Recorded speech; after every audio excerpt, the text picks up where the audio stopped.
you got to deliver for the customer, and then you've got to support the business so it can operate as a highly efficient, um, operationally excellent organization.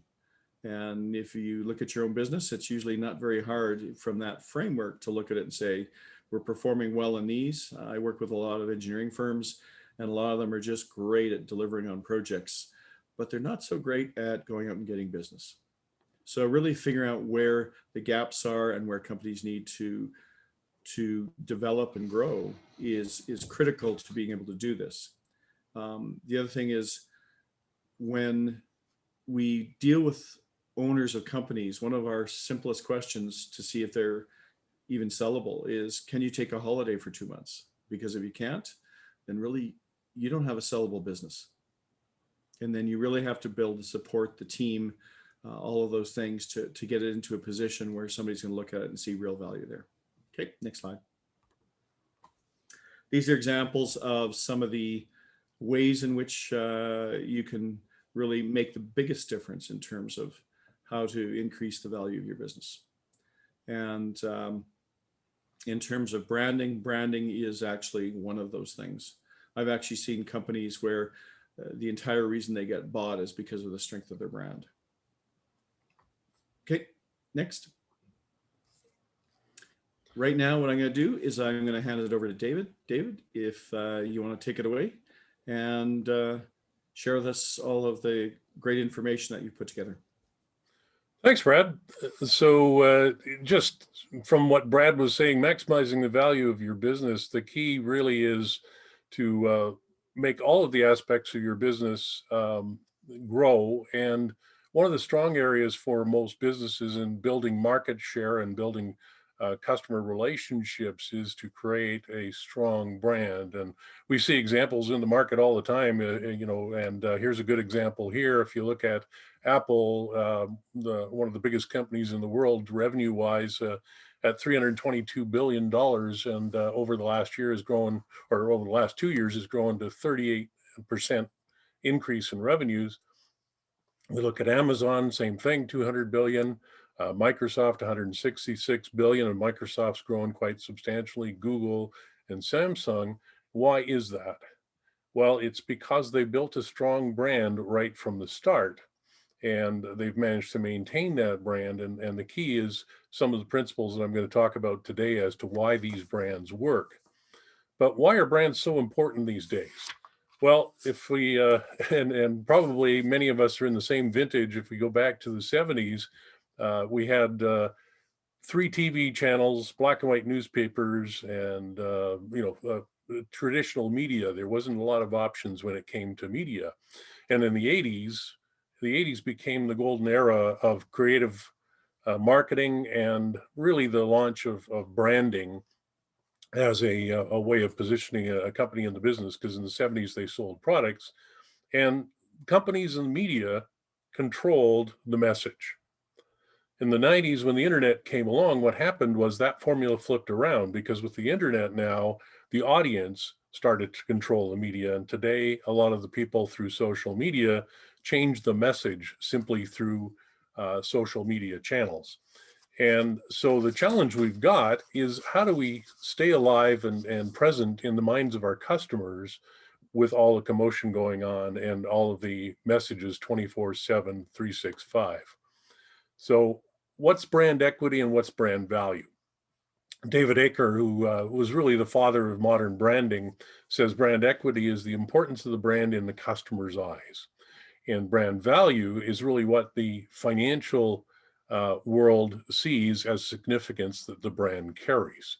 So both of those are educated estimates of what a brand's worth. But what's interesting now is investors, when they look at companies, and particularly customers or investors that want to buy a company, they're looking at the brand equity and the brand value and what the potential is for that when the business is sold or when the investors buy in.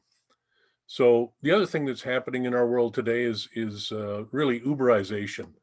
It's just simply all businesses are going through stages where the market's changing, their customers are changing, the business themselves are changing.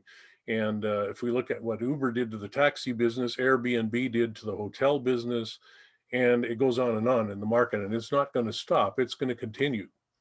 So what is a brand? Well, a brand is simply a combination of things that deliver a message to the market. So many people think that a brand is just a logo and a name.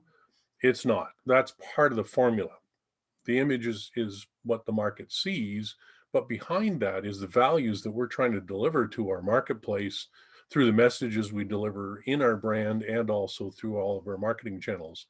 And we need to turn our features, those are the things we offer, into benefits for the customer that helps either relieve their pain or give them a gain. And so all of those things come through a singular message, which is called branding. So here's an example of a client we worked with a couple of years ago. And how this happened was I was speaking at an event in Fort McMurray. And after the event, one of the attendees came up to me and asked me if I did any consulting. We got talking. She handed me her business card and she said, we need some help. And I looked at the business card, and on the back, you can see all the logos at the top here. Those are all in the back of the business card, different names, different colors, different brands, different messages. And I said, let me guess, when you go to a sales meeting, you're probably spending half an hour to 45 minutes explaining what the heck this is. And she said, yeah, exactly. So we went through a process where we talked to customers, we talked to suppliers, we talked to staff. And because they were Aboriginal owned company, we also talked to the band board to find out what their input was. What was interesting was the history of the company was one man in a pickup truck doing site cleanup for oil companies. That evolved into 15 different companies over the time period. And they were also originally named ACFN, Athabasca Chippewa First Nations. So what happened when we did the branding analysis, nobody could remember the initials and what they stood for. So we went through a process where we looked at the history. We looked at the name of the first company, which was Denise Line. And the band itself was called the Dene tribe. So we went through a long process of analyzing their history, their brand and market, and came up with the name Acton. Also in the marketplace, what happens is we have the basics of what the brand stands for. So that's the category and the needs that we're looking to address. And to elevate ourselves to the top of the market and be recognized in the market, we need to get to the brand resonance level, which means we go through a process of the brand's performance in the market, the brand's imagery, the customer's judgments, the customer's feelings, and eventually we get to the point where the brand resonates with our market. So here's an example of Heineken, and you can see the different areas and what they stand for. And so for those of you attending, by the way, you can get a copy of this presentation, so don't worry about writing notes rapidly. There's lots of information. I just want to give you an overview of the idea of branding, and then you'll get some additional information. So what we want to achieve with our brand is brand loyalty. And this is a good example of Harley Davidson. If your customer was willing to brand their name on their body, that's a commitment by the customer. And you are definitely being anchored in that customer's mind. So, would your customers put their brand on your body, on their body? Maybe, maybe not.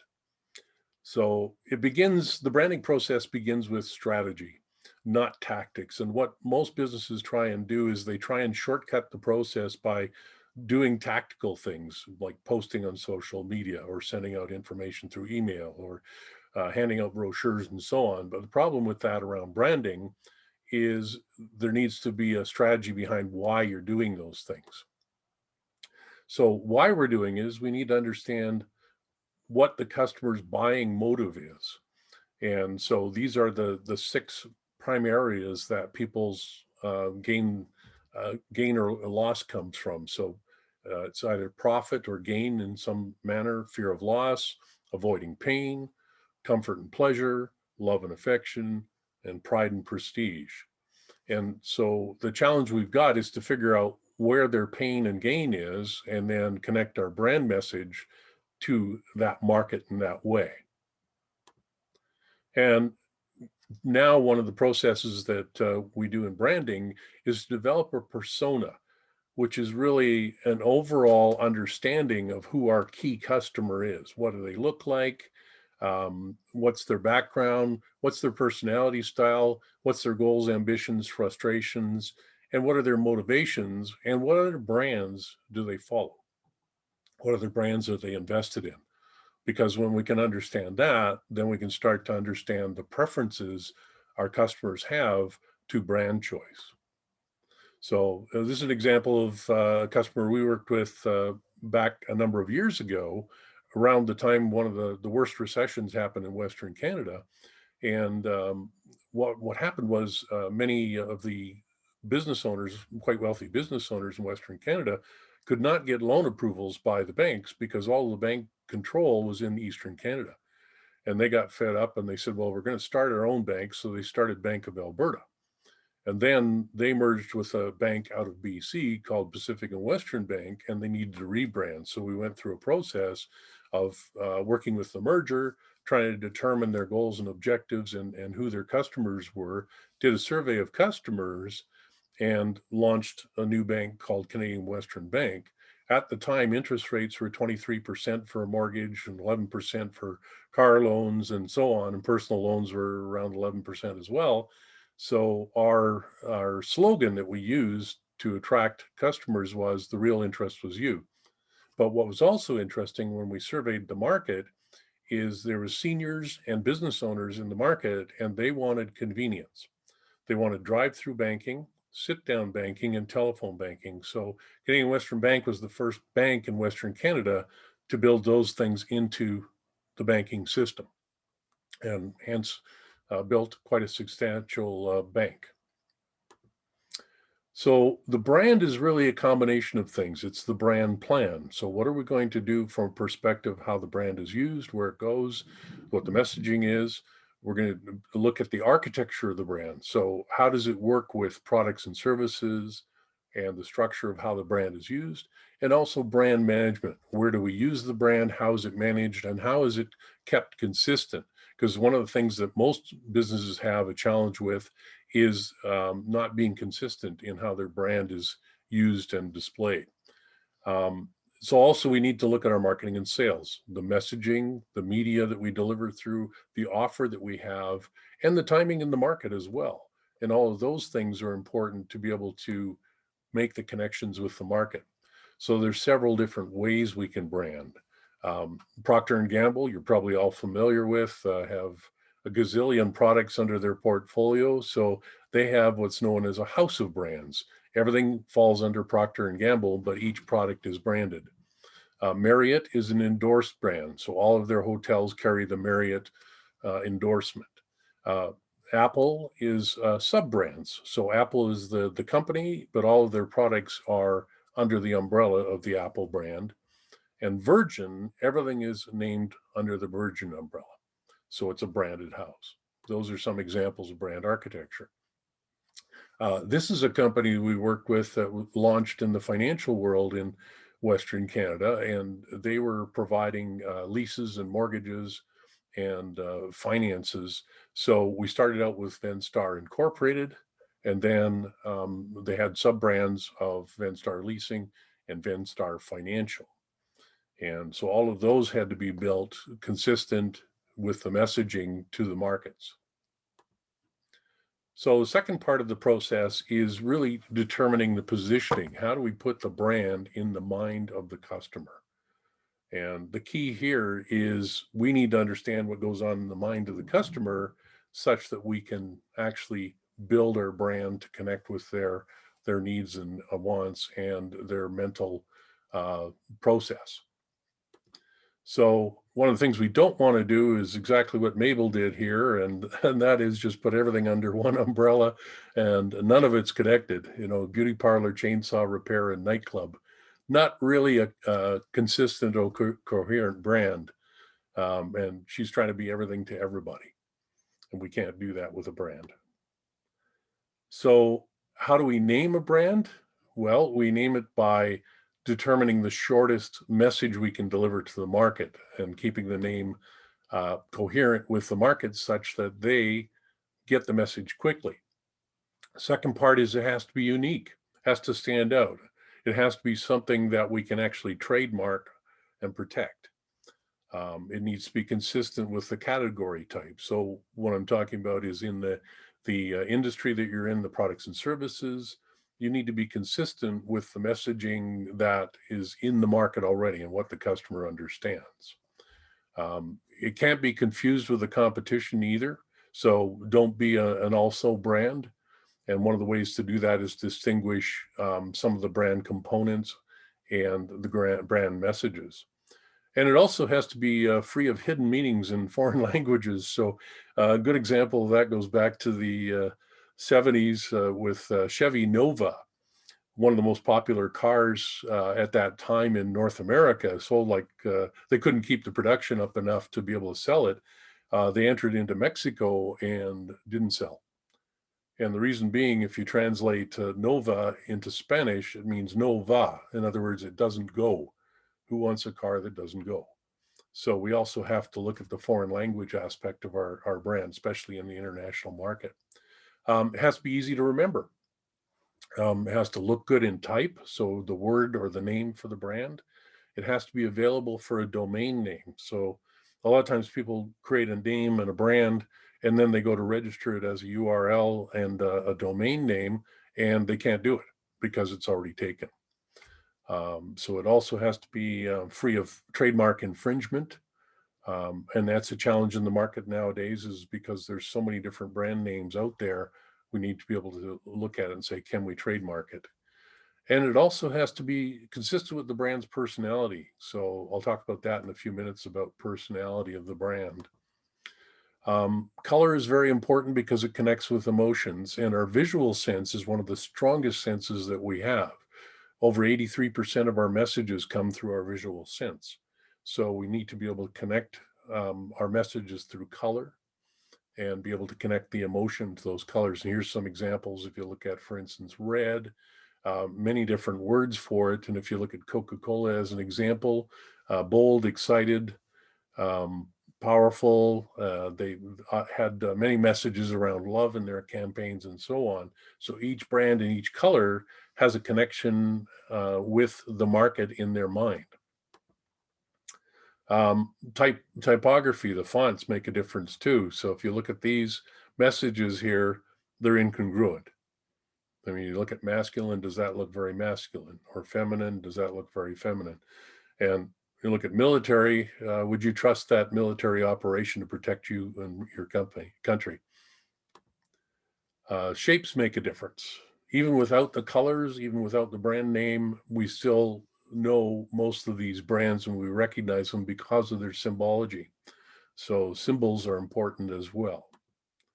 And brand personality, this is a key as well, in that we need to stand out with a message in the market that differentiates us from our competition. So if you look at this, this is the famous commercial that Apple launched with Apple and Microsoft and the two different personalities, which appealed very directly to their key markets. And humorous commercials, very strong messages, and definitely a connect directly to the emotional state of their customers. So also in the market, if we have competition, we can position against the competition, but we need to do it in a way that's distinctive. So Uber was the first in their business, providing ride sharing and the ability to be able to get an Uber through cell phone and so on. Lyft came along and they had to figure out how to position themselves in the market differently from Uber. So what they simply did was looked at everything Uber did, which was Uber was very conservative, and they were classy. They had town cars and vehicles that were luxury vehicles and so on. And Lyft did the exact opposite. So they had their original cars were pink. They had a mustache on them, and riders could actually sit up front and talk to the Lyft driver. They were made to be fun. They appeal to a different market segment, really. So we can position against, and you can see the color differences as well, and the font differences, quite different. So also another thing that we can look at is the archetype of our brand.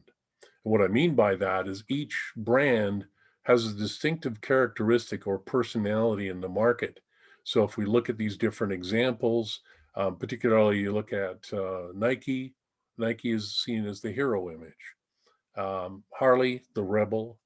Volkswagen, pragmatist, and so on. So each brand has its own personality and archetype. So which archetype are we? The emotional aspect of things, the emotional appeal.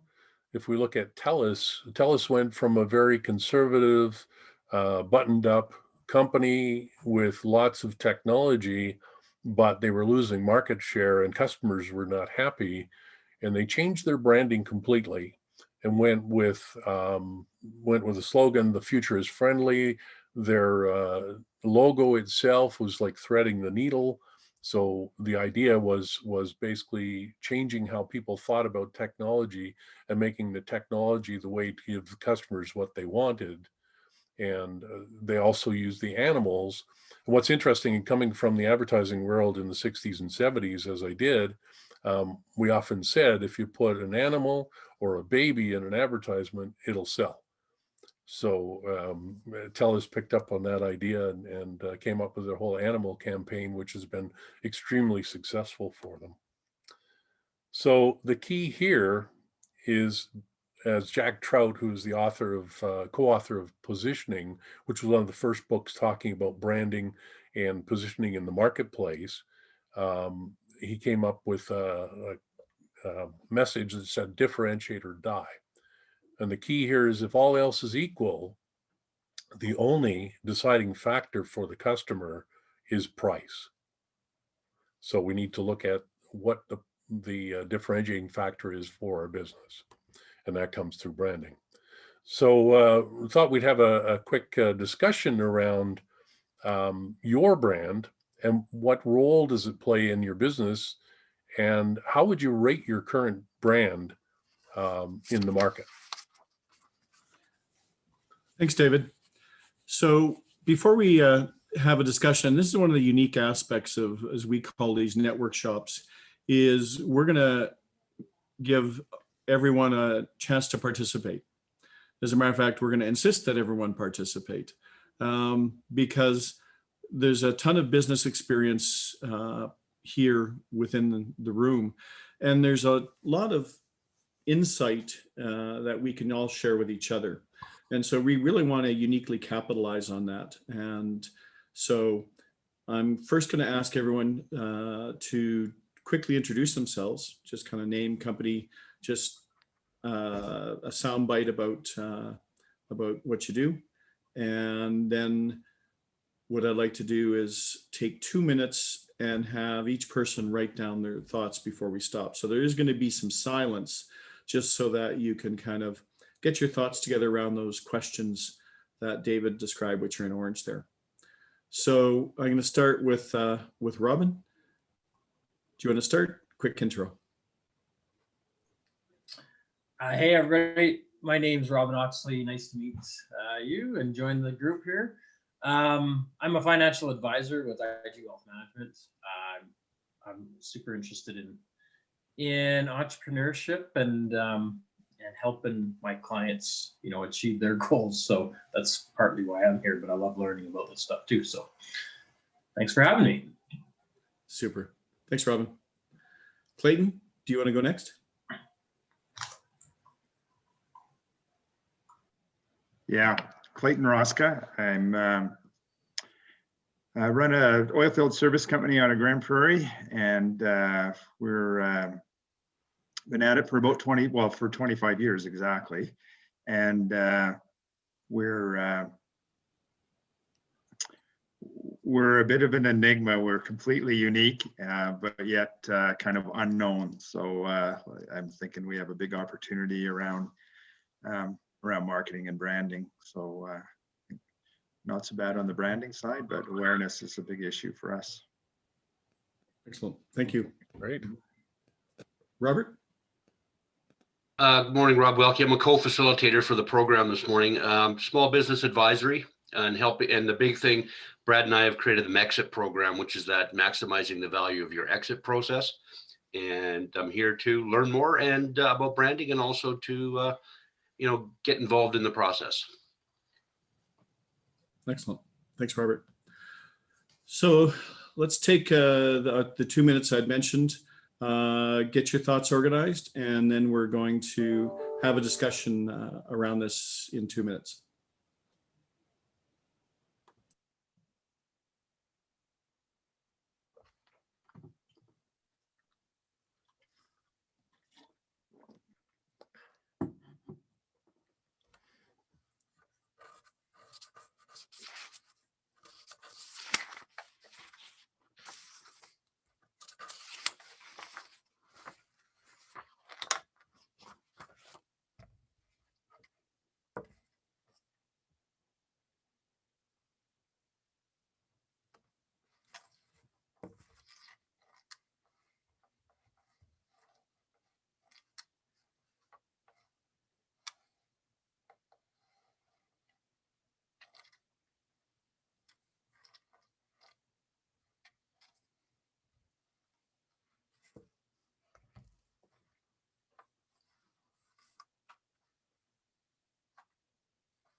We'll give it about 15 seconds and we'll get started.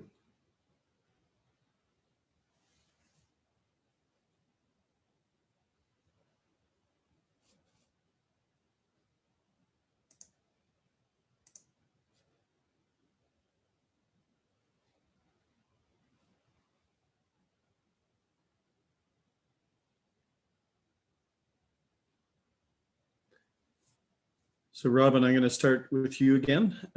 So what role does branding play in your business? How effective is it? And how would you rate the branding value for your business where it's at today?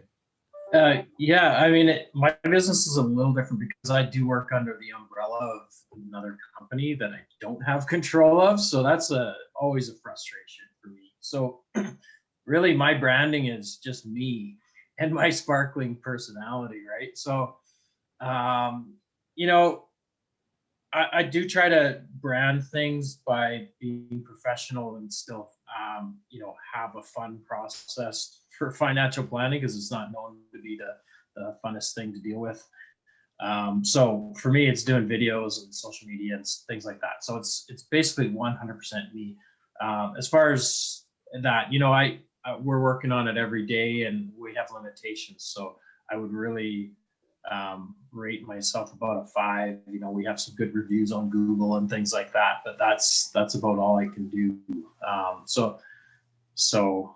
And as our brand for the company, that's a whole different story. We're about the same, I'd say. So I'd love to find ways to improve that for sure.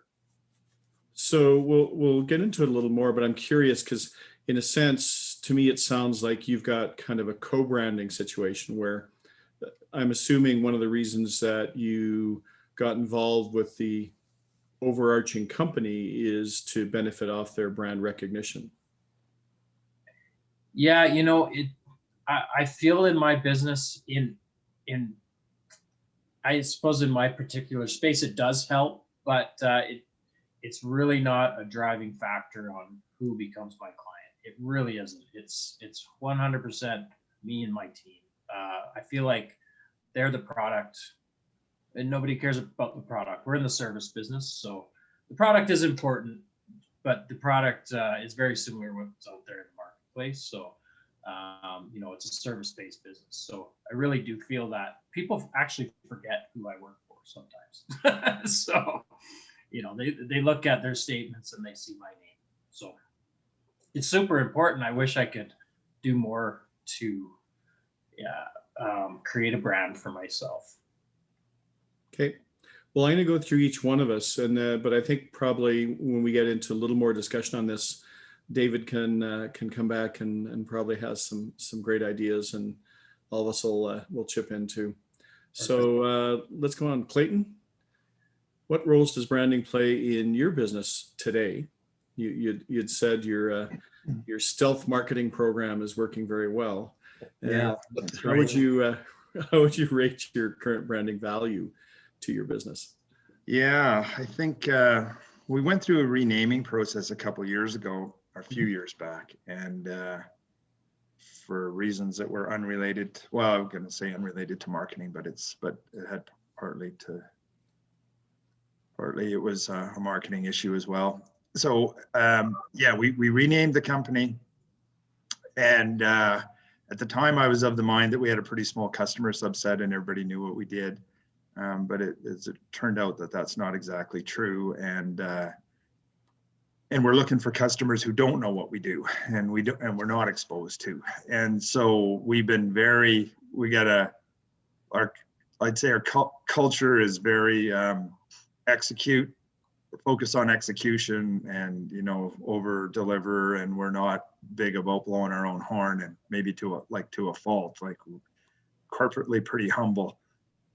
And so, we've spent nothing on marketing, almost nothing for 25 years. And so we have a pretty good brand. I think we're consistent, we're values-based, we've had the same leader for 25 years. And so I think we've done not a bad job of being consistent with our brand and knowing who we are, but we have some issues with knowing what our offering is, and then not capitalizing or not sharing, not marketing. So yeah, I think there's quite a bit of potential. And today, I'm going to say our role of the brand is pretty minor. Do you think you say there's a lot of potential? Mm-hmm. Can you kind of describe where you think that potential lies, or what you'd like to get from that potential?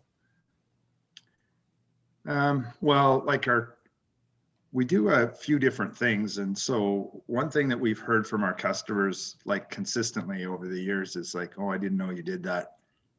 I didn't know you did that, just consistent. And so the one thing that we've done from day one is we operate wells, and and that kind of morphed into a Girl Friday for operators. So we, have, everybody knows our customer base today knows that we operate, and but we also have, we have a technical staff, and we have the largest fleet of process equipment in Canada, and nobody knows that. So we, and then what we do with the fleet is kind of the secret sauce, and so we actually have this internal strategy around sales, where we've got 3 customers who know what we do, and they call us and say, hey, I got a problem. Can you handle this? You got any ideas? Can you fix it? And so, 3 significant oil companies, or 4, they use us for what we're good at. Mm-hmm. Everybody, so we've got a target list around, okay, here's a group of customers who we think we could probably help. And then here's a group that are, probably fit the profile. Well, how do we move them from doing a project to actually using us for to get the most value out of the relationship, and where we can really do some, add value. Okay. So that's probably more than you asked me for, but. No, that's great. Excellent. Thanks. Robert, do you want to go next? And why don't you talk about your business, our business?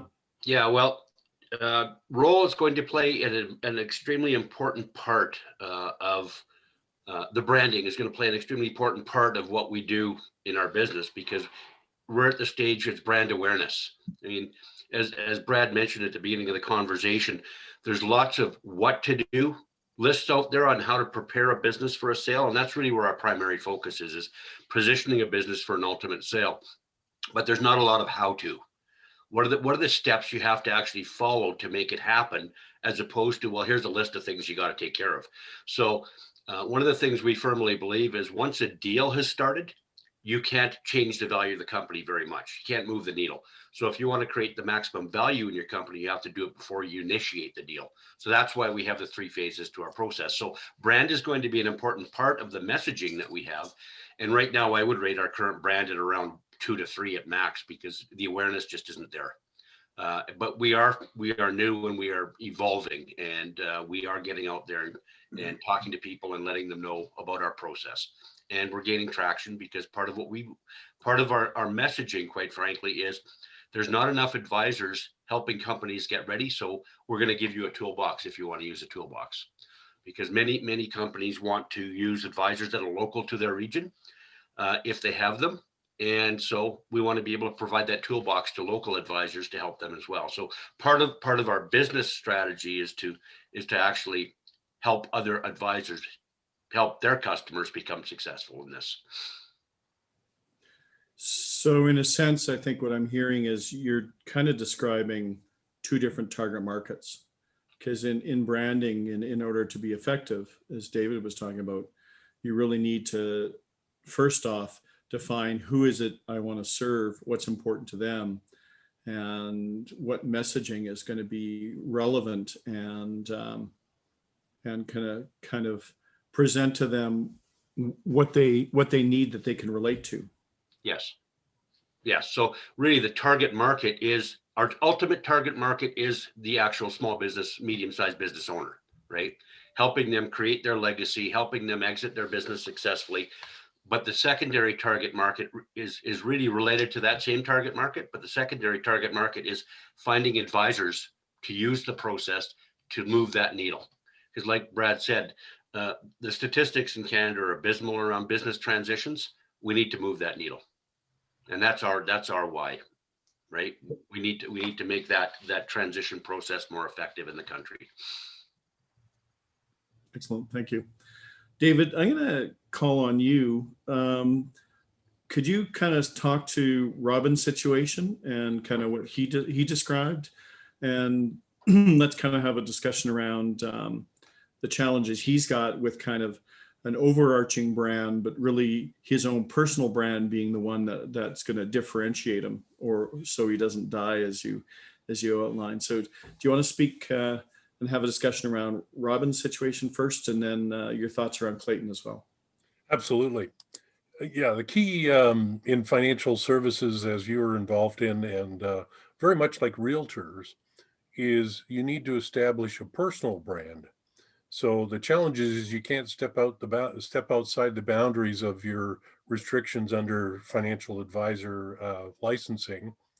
But on the same token, your customers are attracted to you because of your personal style and your personal your personal presence. So you need to work on that and be able to build a relationship by attracting the type of customers you work best with. So it gets back to looking at that person, that persona, and building who's your ideal customer and what messages they need to hear from me, what's been successful in the past, and what will attract more customers.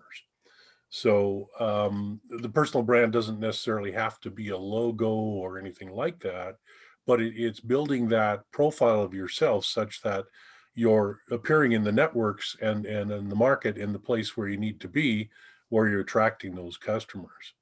And the strength of having an overarching brand. And if you don't mind me asking, which company do you work with? I'm with IG Wealth Management. Oh, okay. Yep. Formerly Investors Group. Yeah. Okay. Yeah. All right. Yeah. So again, their brand has some strengths in that they're well recognized in the market. They have products and services that help people and so on. And like you say, I mean, most of the time the customers forget about the product or that you're offering, but they remember the relationship you built and how you helped them grow their wealth. That's right. And so that's the key, is to create that personal brand for yourself. And there's ways of doing that through marketing channels, and also just the messaging and so on. Yeah. So yeah, we are focused on oil and gas professionals for the most part, because I used to be in the industry, and so we're trying to relay that for the most part on our social media pages. But I think we're going to work on some videos and things like that to, try to articulate that to our client base and our customer base, right? So Yeah, and the key there too is to try and avoid selling through those messages, and providing useful and helpful information that attract customers to you. So inbound marketing versus pushing out a sales message. that's right. Yeah. Hopefully that's helpful. Yeah, it sure is. Yeah. No, Great. we're working on things like that. So it's nice to hear that. Yeah. David, So you want to speak to Clayton? yeah. So Clayton, good to hear that with your business that you've done some work on rebranding. If you don't mind me asking, what company are you with? You're muted there. Yeah, right. Got it now. So a company name is Rosca DBO, and there's quite a story to that, how we ended up with that. So we chose my last name because I was, for a whole bunch of reasons, but one of them was I was concerned about continuity, and so yeah, we chose my last name, and that's what we did. Okay. Yeah. A couple of challenges with that is that when you name the brand after yourself, everybody wants to talk to you. Mm-hmm. Because that's the name that's on the business.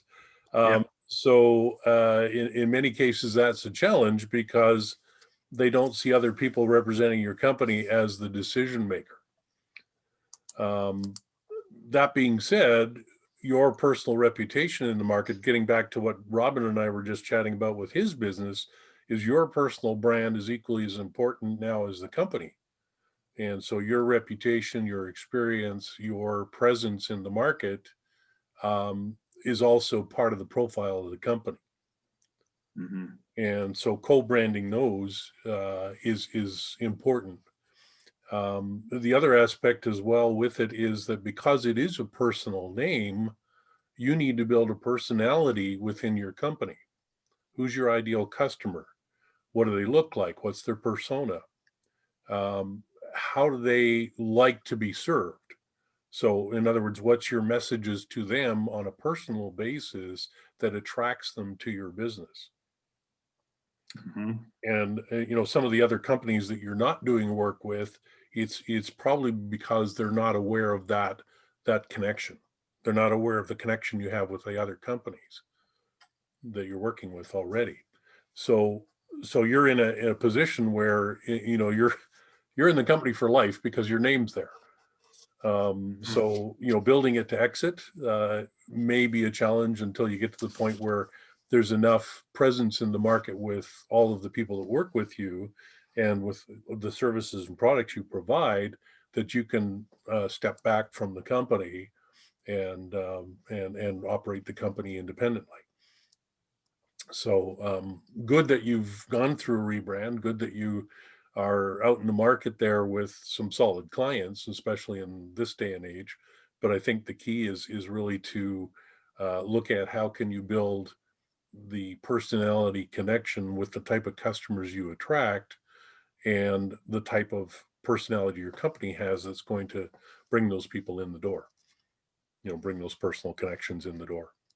So doing things like getting your messaging out there, and this applies to you, Robin, as well, is getting your message out there in a way that's helpful to customers, where they go, oh, didn't know about that, didn't know they did that, didn't realize that this is also part of what the company and the person does, and so on. And for you as well, Clayton, is probably introducing other players in your team so that market can build personal connections with them as well, will allow you to step back from your business a bit and really do the overall delivery of the business. Hopefully that's Okay. helpful. Does In that some help? respects as well, I think there's a big opportunity for you, Clayton, in the sense that, you know, if you look at the big changes in the industry, so many companies now are are continuing to operate, but they're operating understaffed. The experience within their organizations is retiring and disappearing. And I think there's a real opportunity for you to position yourself as part of that transition plan, part of that support and mentoring and operations to be able to help them to transition through kind of all of the disruption they've gone through and they're going through. So I think, you know, there's an opportunity in your branding to position yourselves kind of as the problem solvers, the troubleshooters, the continuity specialists. So, you know, operations keep moving along, rain or shine, recession or COVID or whatever, you know, with your support in a bigger scope and communicating in a way that you're not, you know, as the old saying in marketing, nobody wants to be sold to, but everyone wants to buy. Yep. And positioning yourself so that you're really kind of able to advise and create value for them, even if they're not working for you, even if they're not working with you, so that you're educating them, you're training them on, you know, all of the things they need to be considering vis-a-vis operations and COVID. You know, what's the implications for that? Well, operators now need to be equipped slightly, you know, PPE is a little different now, you know, and when you visit client sites, it's a little bit different. So I think there's lots of opportunities for you to really enhance your brand, capitalizing on all the change and all the disruption that that is going on. And in a lot of cases, your target market and your clients don't know how to handle.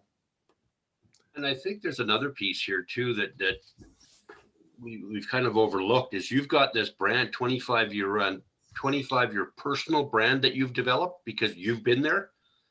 So there's a huge connection and there's a huge reputational brand that you've got because you've been around, you've been guiding the company for so long, continuing to guide the company, and you can leverage on that, tying back to David's comment about tying your personal brand to the company brand, right? Yeah. I mean, why do people work with Clayton and Clayton's company? Part of it's because they trust Clayton. That's exactly it. Yeah. The whole trust formula is key, especially now, as Brad mentioned, the fact that, you know, many businesses are still trying to figure out, you know, what's going to happen with the COVID thing, how it's affecting their ability to operate, all that sort of aspect of things. So it's another safety issue. And of course, in the oil field industry, safety is premium because if you mess up and get a mark against your safety rating, people won't hire you. So Unless you're the cheapest. yeah.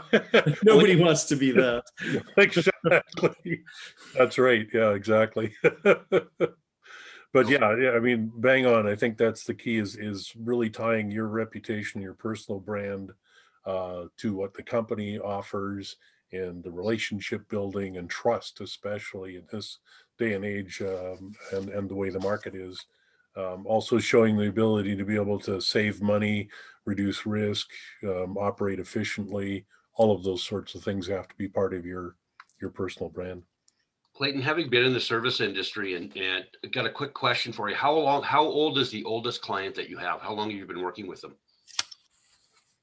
them? 23 years. Leverage it. Why are they working with you for 23 years?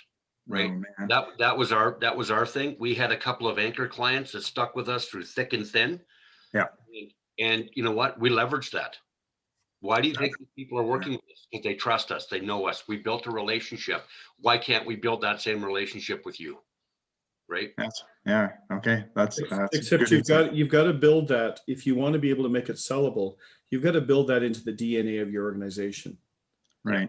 So everyone in your organization has to be able to deliver those same benefits and characteristics and stuff that's made you successful that they would talk about. That needs to be not just Clayton, that needs to be everyone in your whole organization that reflects and represents that. Yeah, that's awesome. One of our core values is long-term relationships. So we build long-term relationships built, based on trust and integrity. So Exactly. So leverage it, right? Yeah. I mean, And that's the same that thing is- for that's your best, sorry, David, that's your best sales opportunity is your reputation. the same thing's true for Robin. Is your trust, your ability to build long-term relationships with your customers, proof of results for your customers and so on is critical. For sure it is, yeah. Okay, David, let's keep rolling. Yeah. So a lot of what we've been talking about already is the whole aspect of how do you add value for your customers? Because in many cases, it's not the product or service they're buying. They're buying trust, they're buying relationship, they're buying ability to be able to get results for them. And they're looking for that little extra. And so if here's a little cartoon that says, what exactly is new improved lettuce? And the problem is if the customer can't tell the difference between you and your competition, they're not going to buy. So you need to differentiate from your competition. So if we get back to the brand aspect of things, those aspects of your brand need to be tied to your target market's wants, needs, and fears. And a lot of times it's the decision for a customer is based on the fear of failure or the fear of not getting what they expected. And so we need to go beyond their expectations and deliver something that they can clearly decide this is so much better than what our previous supplier or current supplier does, or our advisor or whatever it is, build that relationship. So what's their buy-in motives?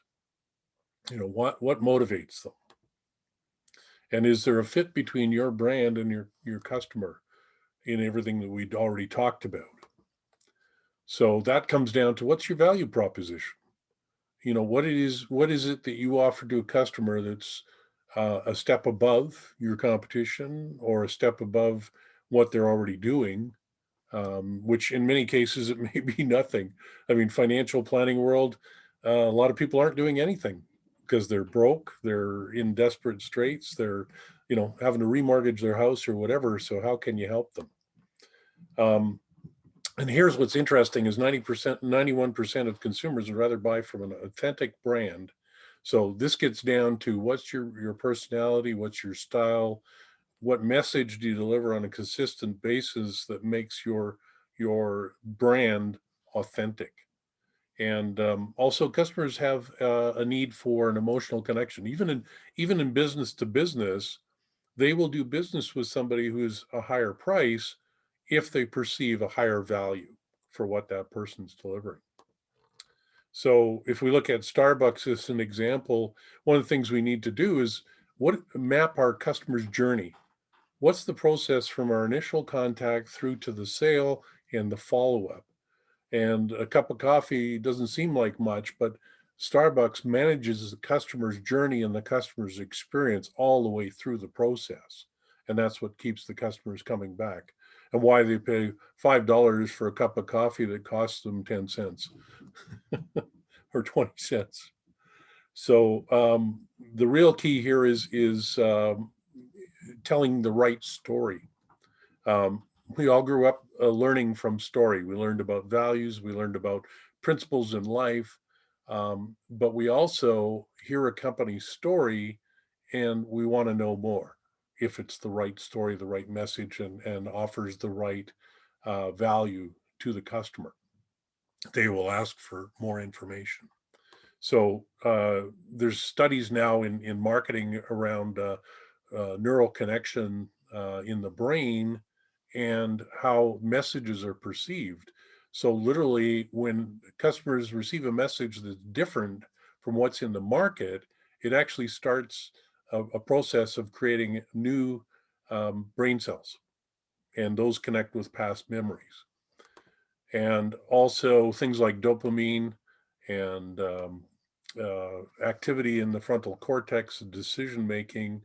Plus also customers look at mirroring. what is this like and what is different about what we offer. So being able to craft the right stories about your business or success with customers is key. And also the whole aspect of ESG now, the environment, social cause, and governance of a business is critical, because that message comes across in many ways and many channels in how we communicate with our customers. And here's a good example. I don't know if you're familiar with Tom's Shoes, but their business, they manufacture shoes, but for every pair of shoes they make, they donate one to a foreign country where people can't afford shoes. So they've created lots of jobs, they've created social good, they've helped communities grow, and they've built a whole ESG message out there about how they're helping in the world to better the world. So the key we have to look at is avoiding having our brand suck. And we have to look at where our message is falling down, how our message is not connecting with the customer the way they need to connect. And so what I want to share with you is some of the resources we can look at, and how we can deliver our messages in ways that are effective. So I don't know if you guys are Super Bowl fans, but a number of years ago now, the Super Bowl was playing, and as you probably know, the commercials of the Super Bowl are $500,000 and up for a 30-second spot. And Oreo had done a commercial about cookies and cream, and then the Super Bowl went dark for 32 minutes. And what happened at that point is most of the brands lost their marketing. It wasn't connecting, but the Oreo branding team was on site at the Super Bowl, and with a very few minutes, they came up with a tweet: "You can still dunk in the dark," and broadcast that out through Twitter, and had 23,000 plus retweets of their message. So they achieved what their commercial that they paid $500,000 for in a very short period of time with very low cost in an immediate time frame. So we have to take advantage of the opportunities we're given, even when the market isn't ideal, and even when we're not able to do traditional approaches that we've done in the past, is look for opportunities like that. And when we're looking at the customer experience and the customer journey, what we also have to consider is what happens before the purchase. What's the pre-purchase messages they're receiving? Are we doing public relations? Are we connecting through email, social media, so on? What are we doing prior to the customer deciding to buy from us? Then during the purchase process, what are all the steps we go through? How can we make it easy and painless? And how can we be consistent in our connection with those customers such that they build the trust, build a relationship, and continue to work with them?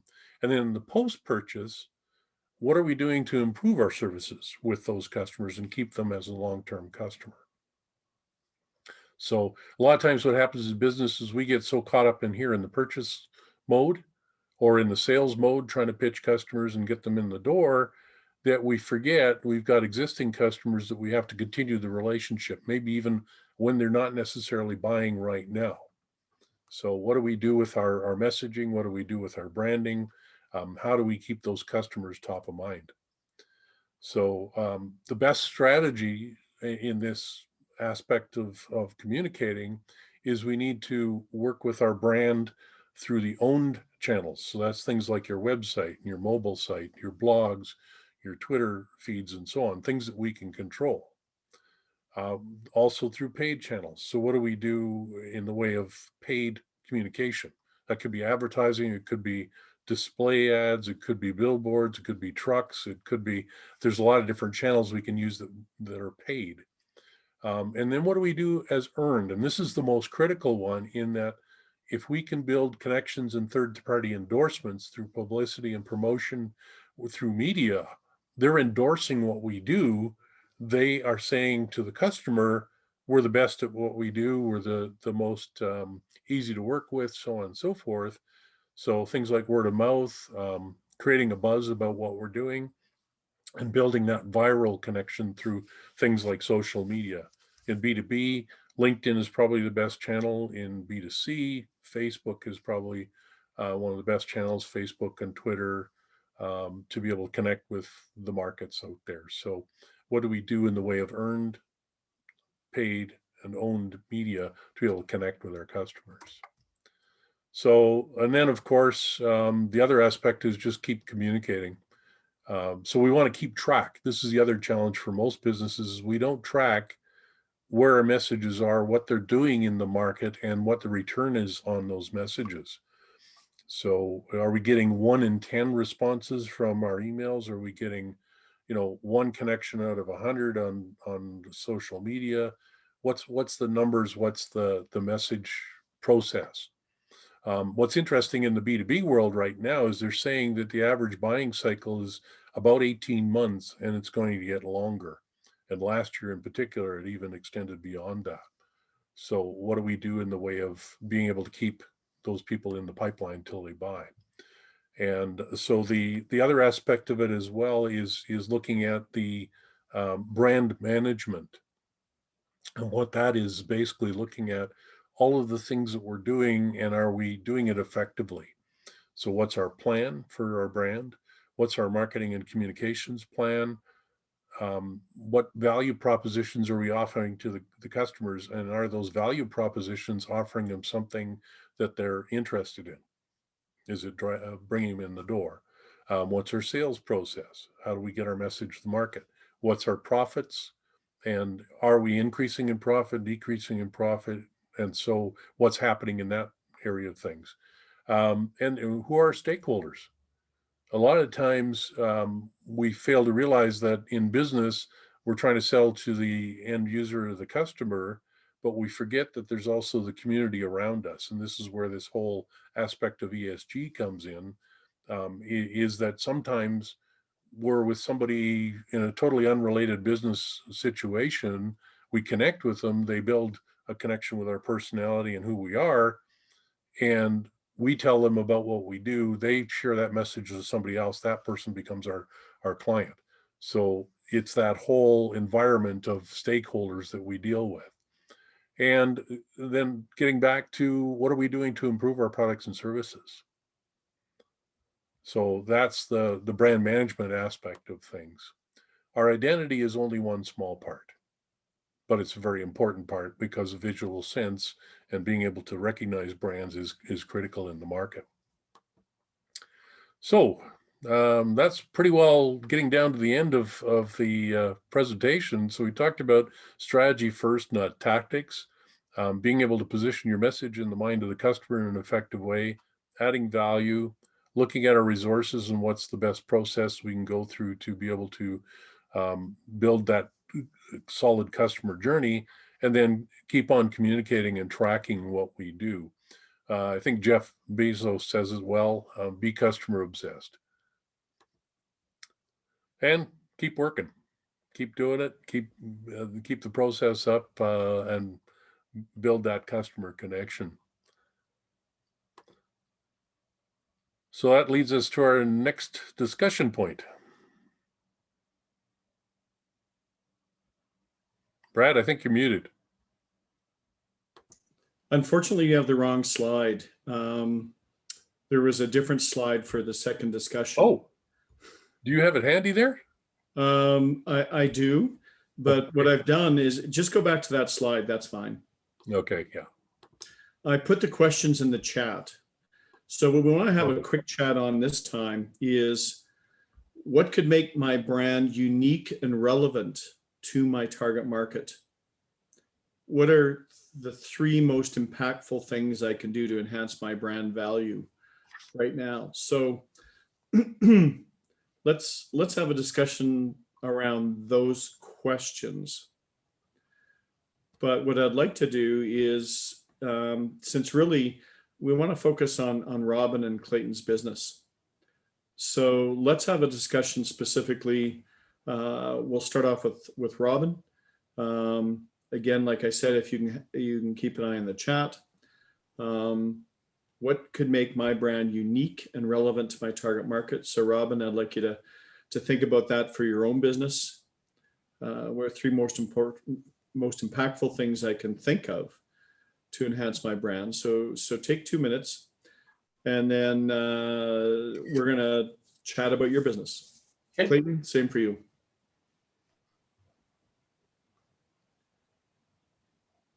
So I'm gonna go quiet for 2 minutes, or I can hum a little or something. Where's that elevator music you promised? In the elevator.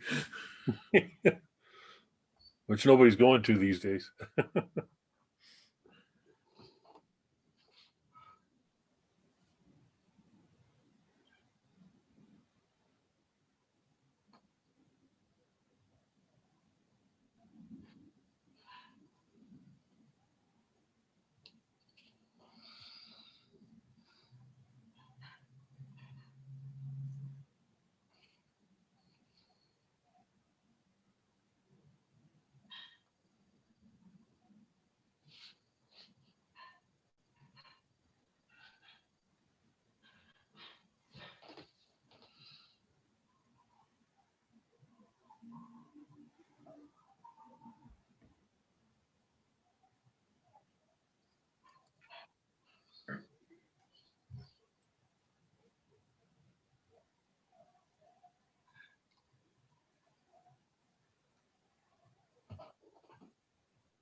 I'll give you about another 15 seconds and we'll get started.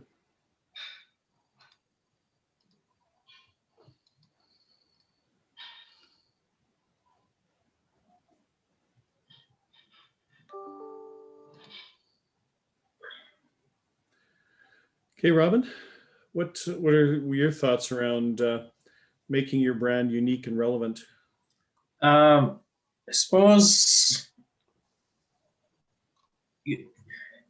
our business is quite big, right? We do so many different things for so many different people, and you need to narrow that down for who you're looking for as a target market and who you serve, I guess, right? I mean, I do have clients from all facets of life, right? But generally speaking, I do serve best the oil and gas professionals with the challenges that they face, and there's quite a few unique challenges, as you know, Clayton, from the ups and downs from in this business, right? So you have to be able to work around that. So describing the challenges that they face and providing solutions for them around that is pretty important.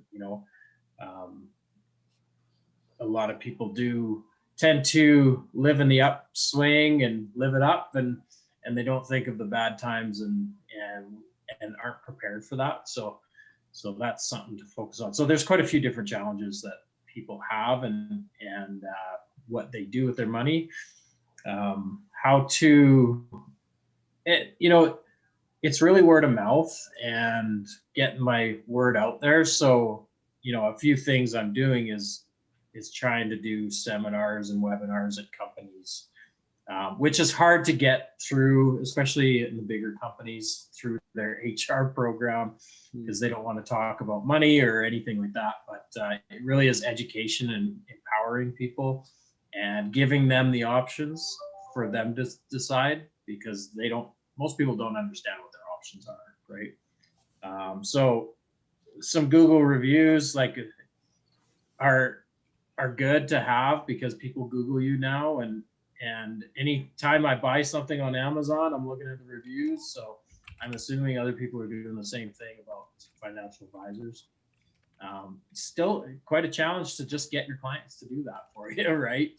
Seems like an easy thing, but they say they'll do it and they don't do it. So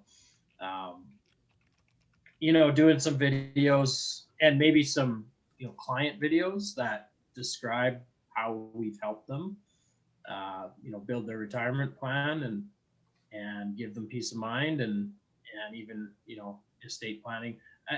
That's the problem. I mean, our business is so big, right? So an example, I just had a meeting with a family to go over their estate plan, and they're just about 70 years old, and it was a super valuable thing for them to talk about this with their kids, with a mediator and things things like that. But to articulate that to your target market is difficult, right? Because most people are focused on rate of return. Like, how are you going to make more money for me, right? And it's really not necessarily about that, because we all get a rate of return due, with the market, right? We can't really control the market. We can control these other things. So Robin, that's about all I had. Robin, can I ask you a question? Sure. When's the last time you sat down with one of the people that you describe as your target market and asked them why they work with you? Yeah, well, I have. I mean, it has been nice getting some feedback lately, and I have been asking that question. I guess sometimes it's awkward for people, I find, that they're like, they can articulate it, but for the most part, people are, I've only been in the business for 5 years, keep in mind. So it takes a while to establish that relationship.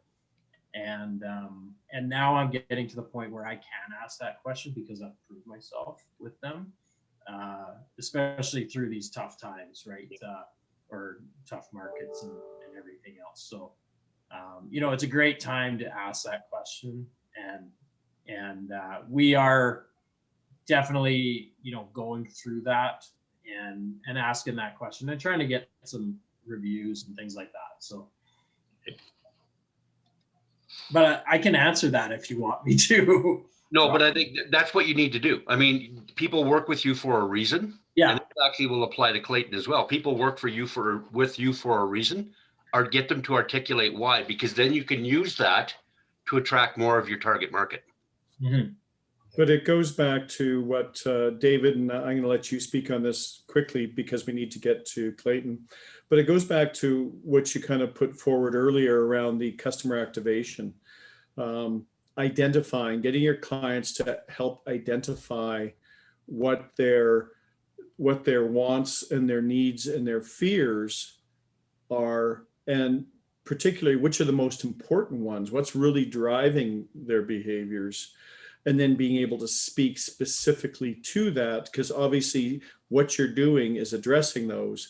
It's really drilling down to understand what that connection is and how those work. David? Yeah, and I really do, subscribe to Jeff Bezos's customer obsessed program. I mean, that's really what I'm focused on now. And I think to build a business, you need to do that in the initial stages, and that's always a work in progress. So I guess my question to you would be how can I do that? Like, apart from me asking, obviously, we always have tons of things to talk about. It's not always easy to bring these things up because of time restraints. And so, well, actually, I do this for companies. I call it pulse of the customer research. So having a third party quite often do that have those discussions for you. okay. Whether it's through focus groups or one-on-one interviews, can create a lot of value because they can have somebody else can have a discussion you can't necessarily have with I feel the same way. Yeah. Okay. So there's different ways around that. David, I'm not sure if you got something in 30 seconds because I do want to get to Clayton, but what are your comments? Everything you've said is bang on. I think the key really comes from getting focused and building that persona of the ideal customer, and going after more of those customers by providing proof of how the customers you currently worked with have achieved what they've needed to achieve and so on. And because a lot of the decision around financial advisors is fear-based. What if I go with an advisor and I lose money? What if I go with an advisor who really doesn't understand my needs? What if I go with an advisor that's not paying attention? You look at the stock market and the number of brokers in the stock market. Unless you've got $1 million plus in your portfolio, they're not even going to talk to you more than once a year. Yeah. And that's usually to renew a contract, right? So that is in top of mind of most customers. So, what are their fears, wants, needs, exactly as Brad said, and then how can you articulate that through story with potential customers in a way that's going to attract the customers to say, that's exactly what I need. and then build your personal brand, personal reputation. Mhm. Okay, I'm going to move on to Clayton. The other thing I wanted to point out is I threw an idea, since your target market has, and stick with your target market. Apple, that hipster guy, that is the persona of their target market. And yet everything from high school girls to housewives in their 50s all bought their phones. So focus on your target market and you'll get everyone else too. But the reason I wrote that little hook there, do you remember in the oil patch, the old days, every time we'd have these cycles, we had these bumper stickers that said, Lord, let there be another one. I won't blow it this time. I do use that in the presentation. So I was thinking, building a campaign around, a hook like that might be. Yeah, that's a great idea on social media. That's actually an excellent idea because I do use it in a presentation. And it's really good. Okay, Clayton, what are your thoughts when it comes to how can you make your brand unique, and what are some things you think you could do? I love that, I love the power of good questions. And so, but I'm struggling with the question. And so I think, like you can't make a brand if you don't have the company to back it up. Mhm. And so I struggle a little bit about, just the difference between, making my brand unique when it's really, your brand has to represent who you are. Mhm. So how do I make it relevant to my target market? And I'm just struggling to answer the question, but I do have. So the things that I wrote down for myself here is one of the things we've talked about a lot, and we have not branded because I think we have to be careful about how we do this. But a lot of our customers, the most exciting work we do and the most value add, like we're redefining the impossible. Customers come to us and go, and it's hard to believe, but we work, our biggest customers and the ones who pay our bills and keep the lights on are the biggest oil companies, what is Shell and Chevron and Cenovus, and we're doing things like we're a mid-sized company. We're doing things for them that they can't do themselves, which seems so backwards, but they're too big. And we send up an operator to go show some ESSO operators how to run a DHI. Like how could that be? I built in the Duvernay, I built 40 sites for Shell and I owned them all. And I brought on the first 10,000 barrels of production in the Duvernay, because Shell couldn't do it, or they couldn't do it fast enough. So redefining the impossible, like production peace of mind, a production partner. And what we're finding now, a lot of our work is around production outages that are really unnecessary. And I see it all the time on quarterly reports. Oh, we had a production outage. Oh, third party outage caused us to not meet our production targets. And a lot of those we can actually, not all of them, but some of them we can solve those problems. And in timelines that solve the problem, where everybody can fix the problem. It's just, it might take you 18 months to fix it. By that point, you're already healed and back, you're out of the hospital, where, we can do things in a hurry.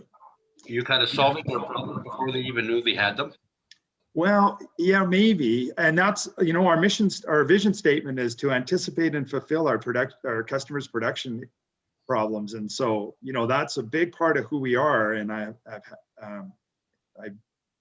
lately I've been really harping on it internally. If we're not talking to customers, we don't know what their pain is. We can't fix their problems, right? Prescription before diagnosis is malpractice. You've got to know what customers' problems and what their pain is today.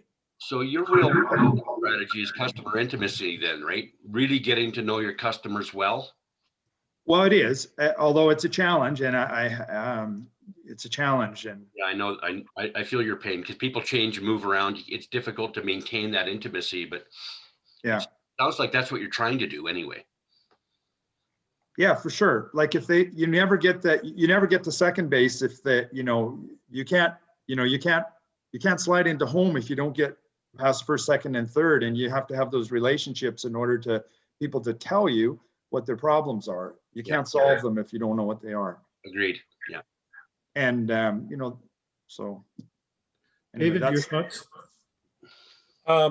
Yeah, I think all of those things that we just talked about are critical.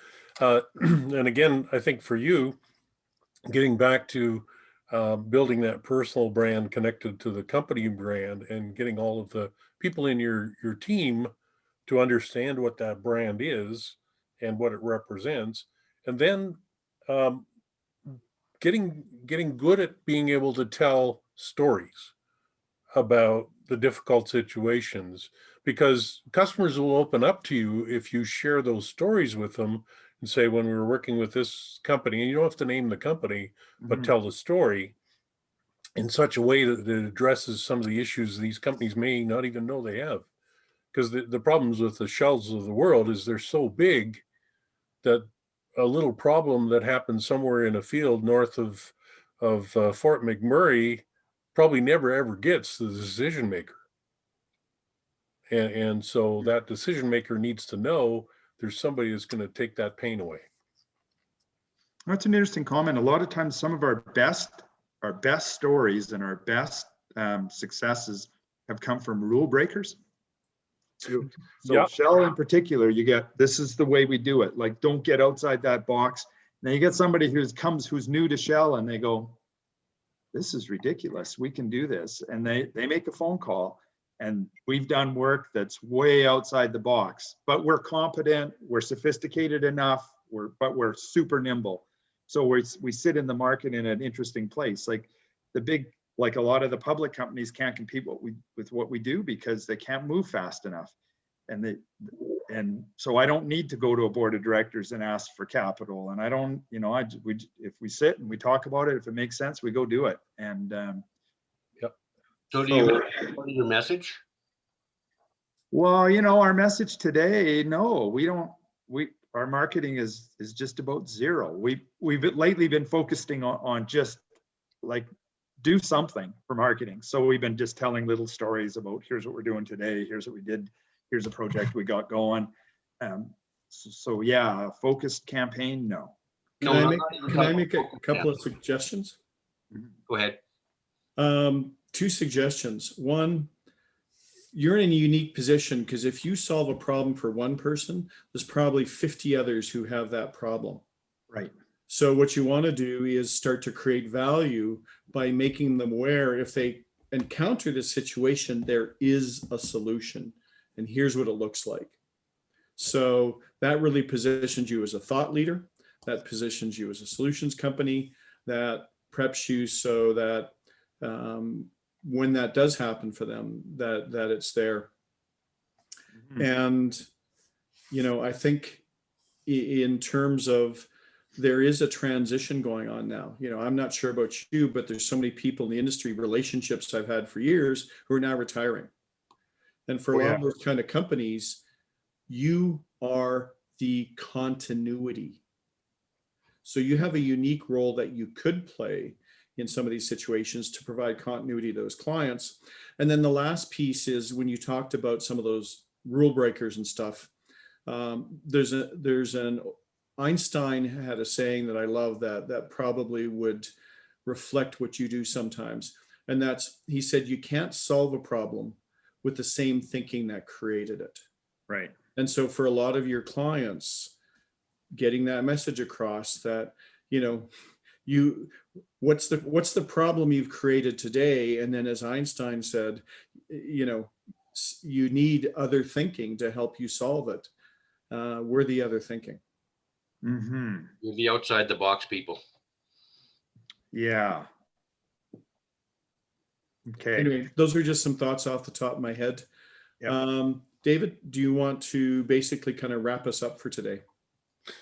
Yeah. So let me just come back here and a couple of things just to share with you as far as what I do and how I can help. One is I do have a brand assessment questionnaire you can use to go through just on your own and answer some questions, and then happy to have a chat with you, phone call through we can either do it through Zoom or just a phone call to review that. And so if I can get this slide up here, I'll just give you my contact information. Let's just go back to sharing here.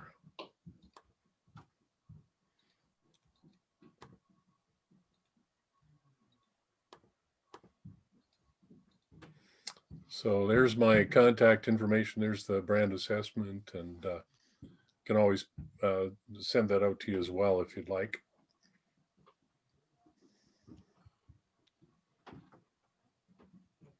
So that's your contact information. We can just kind of leave it at that. We will make this this presentation available for any of you that want it. We don't want to take any more time. We appreciate you kind of taking the time out of your day to come participate. So I just want to close off and say thank you to everyone for sharing and participating in the conversation, and hope that there was some utility and some value for you in being here today. So thank you very much all. Great insight, great ideas. Robert, do you want to have anything else you want to finish off? No, just thank you very much for attending today. And like Brad said, I hope there's some value in it for you. If you got one nugget, then I think it was worth it. Thanks for doing this in the morning. It's nice to not have to take away from the rest of our day, because that's often the case. So I appreciate that. All right, Okay, very thanks, welcome. guys. I've got to get going too, but nice to meet everybody, and we'll talk soon.